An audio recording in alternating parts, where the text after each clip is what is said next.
talking about The Invisible Enemy, continuing our reviews of Season 15. I'm talking about the second story, which of course stars Tom Baker as the Doctor, Louise Jameson as Leela, and introduces John Leeson as the voice of K9. It's written by Bob Baker and Dave Martin, the Bristol boys, and directed by Derek Goodwin. This is the second story of the season, and is notable for the introduction of K9.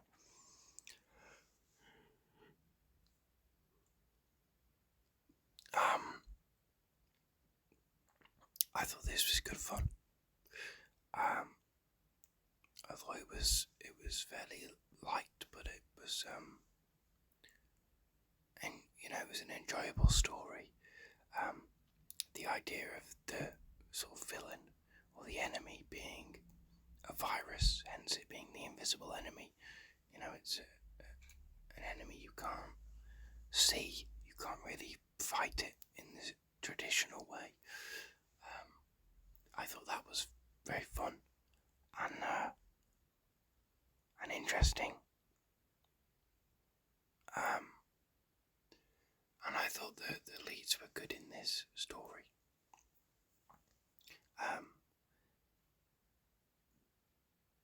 The introduction of K9 is done fairly well. I mean, when the story was originally written, K9 was just an element of it. He was not intended to be a regular member of the TARDIS, and he was also not created as a gimmick companion first and then put into a story, which is what I had always sort of assumed, but it seems like Bob Baker and Dave Martin just wrote this story with this robot dog character, and they decided to then have him on board for the rest of the season, which means that K9 doesn't really get a particularly it's not really a K9 introductory story. It doesn't show up until part 2.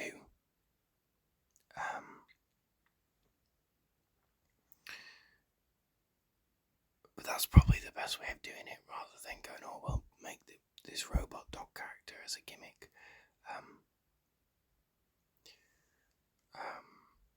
And then put him into a story. The fact he just sort of showed up in a story naturally, I think that's quite interesting.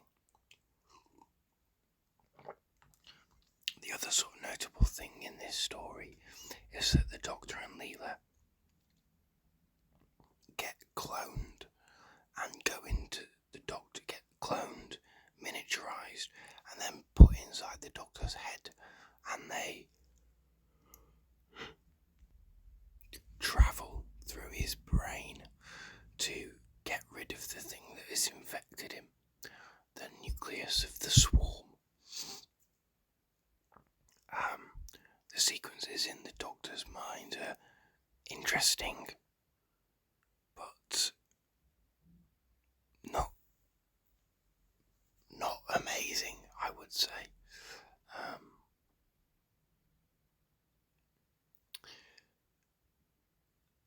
You may be able to tell from the pauses and stuff. I don't have all that much that I feel to say about this story, to be honest.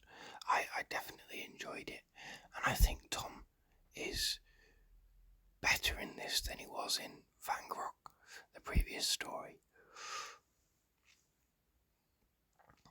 I think the concept of fighting a virus and fighting, something that infects people is interesting, and I think it is interesting that it infects the Doctor.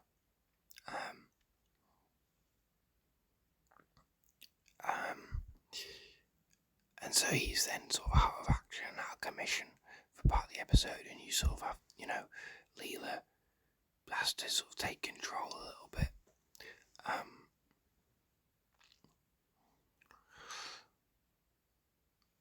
But then you clone the Doctor anyway, so he's fine. And they go into the Doctor's brain and they talk about them only having like 10 minutes. But they take way longer than 10 minutes. So the kind of the time pressure is lessened by that aspect. And also the monster at the end, the actual physical nucleus of the swarm creature that shows up in part 4 is not a great creature. I think it's fine, and I think what really helps is that the Doctor calls it a pathetic crustacean, which, yeah, it kind of is. But I thought that was... It's kind of a little bit underwhelming, and the way it's defeated in the end, you go back to this station. You start off on the station on, what's the planet called? Titan Base. You start off on Titan Base.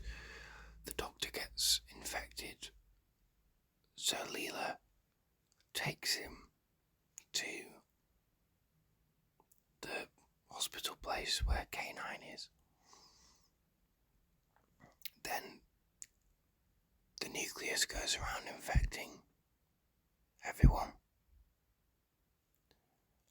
and they go back to Titan Base because one of the infected people is still there, and I don't recall exactly what the plan is. Is it to infect everyone? I'm not sure.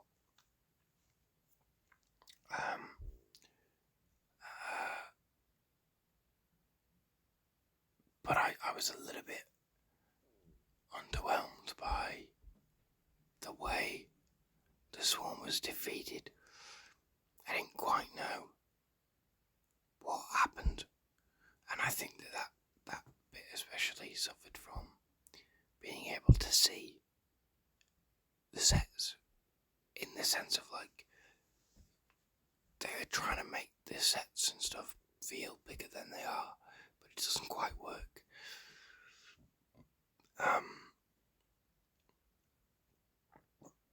In the behind the scenes, in the making of for this, which is the original making of from the DVD, they talk a lot about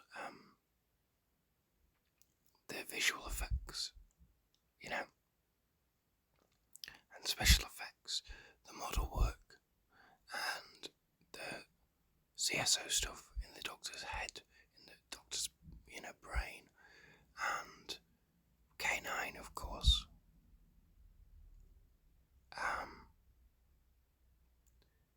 But the actual story itself didn't get too much of a look in, I didn't feel.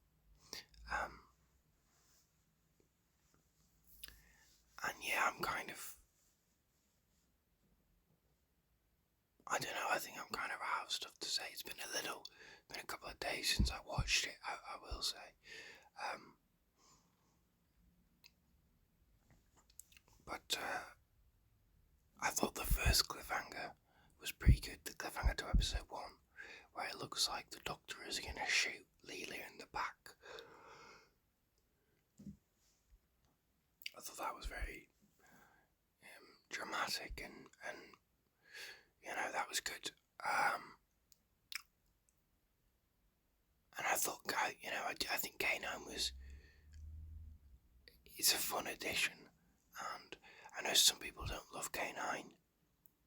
I quite enjoy him. I think the thing with this story is that it's just fine.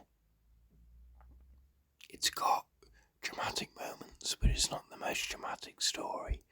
It's got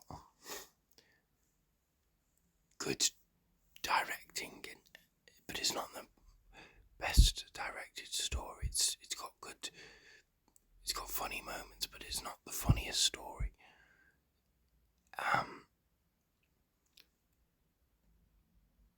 It's got some interesting sort of action-y sequences, fight sequences, but it's not the best. Like, everything it's got good moments of, but it's not the best at, so it kind of doesn't stand out. And while I did enjoy the story, and I felt that Tom Baker was more engaged with this material, I think of the two so far in this season, I preferred Horror of Fang Rock